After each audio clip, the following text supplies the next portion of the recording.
ఈ వీడియో చూసే ముందు జై శ్రీరామ్ అని కామెంట్ చేయండి. ఇంటికి దీపం ఇల్లాలు అని మన పెద్దలు అన్నారు. కానీ అదే ఇల్లాలు ఇంట్లో పాటించాల్సిన విషయాలు చాలా ఉన్నాయి. అవి పాటిస్తే దరిద్రుడు కూడా ధనవంతులవుతారని గ్రంథాల్లో వివరించబడ్డాయి. ఒకవేళ ఆ నియమాలు పాటించకపోతే ధనవంతుడు కూడా డబ్బులేనివాడు అయిపోతాడట. కాబట్టి ఒక ఇల్లు సుఖసంతోషాలతో ఆనందంతో ఉండాలంటే ఇంట్లో స్త్రీలు చేసే పనుల వల్లే అది సాధ్యం అవుతుంది. కాబట్టి స్త్రీలు ఏ నియమాలు పాటించాలి, ఏ పనులు చేయకూడదు అనే వివరాల గురించి ఈ వీడియోలో తెలుసుకుందాం. పురాతన కాలం నుండి ఇంట్లోని స్త్రీలను లక్ష్మీ స్వరూపంగా పరిగణించబడుతుంది. కాబట్టి మహాలక్ష్మికి ఇష్టమైన శుక్రవారం రోజున స్త్రీలు ఖచ్చితంగా ఇంట్లో దీపారాధన చేయాలి. ఏ స్త్రీ అయితే ప్రతి శుక్రవారం ఇంట్లో పూజ చేస్తుందో వారి ఇంట్లో సకల సంపదలకు ఏమాత్రం లోటుండదని బ్రహ్మాండ పురాణం వివరిస్తుంది. శుక్రవారం ఇంట్లోని స్త్రీలు పూజ చేయకపోతే ఆ ఇంట్లో వాళ్లకి తరచూ ఆర్థిక సమస్యలు ఎదురవుతూ ఉంటాయి. అలాగే ఇంట్లో ఉండే కుటుంబ సభ్యులు అనారోగ్య సమస్యల బారిన పడే అవకాశం ఉంటుంది. మహిళలు ఉదయాన్నే జుట్టు విరబూసుకుని ఇంట్లో తిరగడం చేయకూడదు. అలా చేస్తే మీ ఇంట్లో దరిద్ర దేవత తాండవిస్తుంది. ఏ స్త్రీ అయితే జుట్టు విరబోసుకుని ఉంటుందో ఆ ఇంట్లో సుఖసంతోషాలే ఉండవు. ఎప్పుడూ పేదరికమే ఉంటుంది. కాబట్టి స్త్రీలు పొరపాటున కూడా జుట్టు విరబూసుకోకూడదు. స్త్రీలు ఆహారం తినేటప్పుడు వారి కాళ్లను అస్సలు ఆడించకూడదు. అలా చేస్తే ఆ ఇల్లు ఎప్పుడైనా ధ్వంసం కావచ్చు. స్త్రీలు కాళ్ళు ఆడిస్తే ఆ ఇంట్లో మహాలక్ష్మి నివసించదు. మహాలక్ష్మికి కోపం వస్తుంది. మన హిందూ సంప్రదాయాల ప్రకారం చీపురుని లక్ష్మీదేవి స్వరూపంగా పోలుస్తారు. కాబట్టి ఇంట్లోని చీపురుతో దేనినైనా కొట్టడం లేదా చంపడం చేస్తే దోషం చుట్టుకుంటుంది. అలాగే మన కాళ్ళు కూడా చీపురుకు తగలకుండా జాగ్రత్త పడాలి. మన ఇంట్లో ఉన్న చీపురును ఎప్పుడూ తలుపు చాటునే పెట్టుకోవాలి. చీపురును ఎవరికి కనపడకుండా పెట్టుకోవాలి. మన ఇంటికి వచ్చిన వాళ్ళు ఎవరైనా మన ఇంట్లో ఉన్న చీపురును చూస్తే మీ ఇంట్లో ఉన్న లక్ష్మీదేవి వాళ్ళ ఇంటికి వెళ్ళిపోతుందట. తద్వారా మీ ఇంట్లో ఐశ్వర్యం నిలవదు, డబ్బు కొరత ఏర్పడుతుంది. అలానే రాత్రి పడుకునే ముందు ఇంట్లో ఉన్న చీపురును నిటారుగా పెట్టకూడదు. చీపురును అడ్డంగా పెట్టి పడుకోవాలి. కాబట్టి ఇంట్లోని స్త్రీలు చీపురు విషయంలో తప్పకుండా కొన్ని జాగ్రత్తలు తీసుకోవాల్సిందే. మీ భర్త ఇంటి నుండి బయటకి వెళ్ళాక ఇల్లు ఊడవకూడదు, అలాగే తుడవకూడదు. అలా చేస్తే మీ భర్తకి మంచిది కాదట. అలాగే వెళ్ళిన పనిలో కూడా అడ్డంకులు వస్తాయి, పనులు పూర్తి అవ్వవు. కాబట్టి మీ భర్త ఇంటి నుండి బయటకు వెళ్ళకముందే మీ ఇంటిని ఊడవడం అలవాటుగా చేసుకోండి.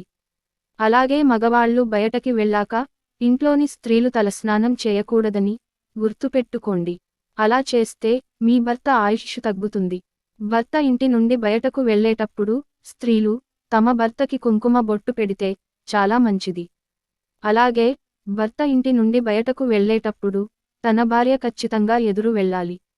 ఈ నియమాన్ని ఏ స్త్రీ అయితే పాటిస్తుందో ఆ స్త్రీకి 100 ఏళ్ల సౌభాగ్యం ప్రాప్తిస్తుంది.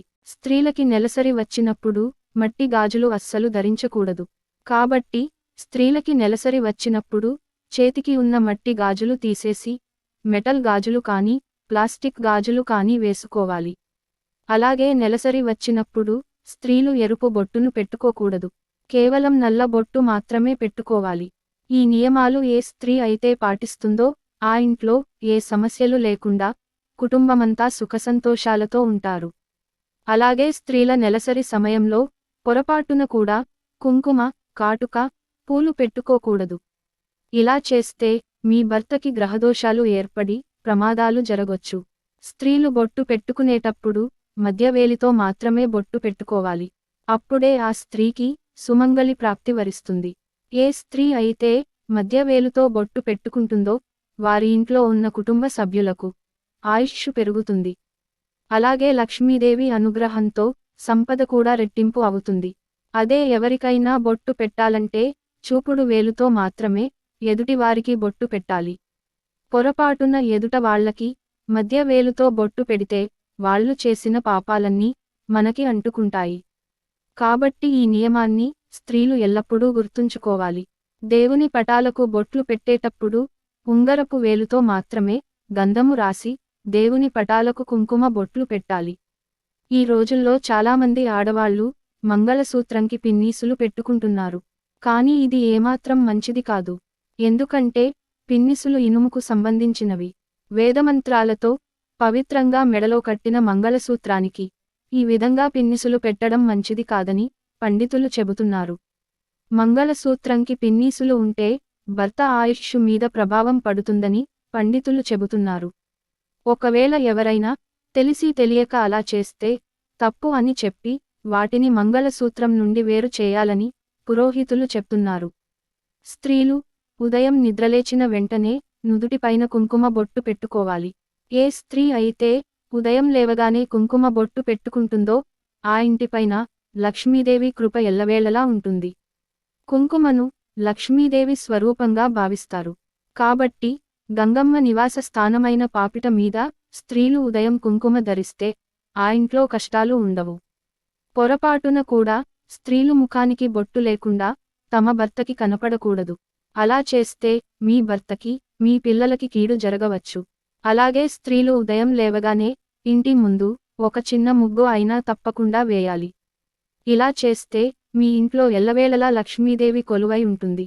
బొట్టు లేని ముఖం, ముగ్గు లేని ఇల్లు శ్మశానంతో సమానం అని పెద్దలు చెప్తారు.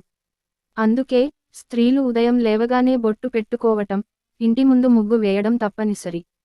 ప్రతి పౌర్ణమి రోజున లక్ష్మీదేవి మన ఇంటి గుమ్మం ముందుకు వస్తుందని హిందువుల నమ్మకం. కాబట్టి పౌర్ణమి రోజు సాయంత్రం స్త్రీలు ఇంటి ముందు ముగ్గు వేసి పడుకోవాలి. అలా చేస్తే ముగ్గు ఉన్న గుమ్మాన్ని చూసి లక్ష్మీదేవి మీ ఇంట్లోకి అడుగుపెడుతుంది. స్త్రీలు ముఖం కడుక్కోకుండా, పళ్ళు తోముకోకుండా వంటగదిలోకి నేరుగా వెళ్ళకూడదు. ఇలా చేస్తే అన్నపూర్ణాదేవిని అవమానించినట్టే అవుతుంది. ఎందుకంటే వంటగదిలో అన్నపూర్ణాదేవి కొలువై ఉంటుంది. కాబట్టి పాచి ముఖంతో స్త్రీలు వంటగదిలోకి వెళితే అది అంత మంచిది కాదు. ఇలా చేస్తే మీ ఇంట్లో ధాన్యానికి లోటు కలుగుతుంది. స్త్రీలు ఉదయం నిద్రలేవగానే ముఖాన్ని అద్దంలో ఉదయం ఏ స్త్రీ అయితే అద్దంలో తన ముఖం చూసుకుంటుందో ఆ ఇంట్లో ఖచ్చితంగా దరిద్ర దేవత తాండవం చేస్తుంది. స్త్రీలు తమ వంశాన్ని అభివృద్ధి చేసుకోవడానికి, మగ బిడ్డకు జన్మనివ్వాలంటే ఒక శక్తివంతమైన మంత్రం ఉంది. ఈ మంత్రాన్ని నియమనిష్టలతో జపిస్తే వారికి ఖచ్చితంగా మగబిడ్డ జన్మిస్తాడట. ఆ మంత్రం ఏమిటంటే ఓం పరబ్రహ్మ పరమత్నే గర్భే దీర్ఘజీవి సుతం కురు కురు స్వాహ. ఈ మంత్రంలో భార్య పేరు కూడా కలిపి చదవాలి. ఈ మంత్రాన్ని ప్రతి పౌర్ణమి రాత్రి భార్యాభర్తలు ఇద్దరిలో ఎవరైనా జపించవచ్చు. పూజా స్థలంలో పుత్రప్రాప్తి యంత్రాన్ని పెడితే మంచిది. ఈ వీడియో మీకు నచ్చితే లైక్ చేసి సబ్స్క్రైబ్ చేయండి.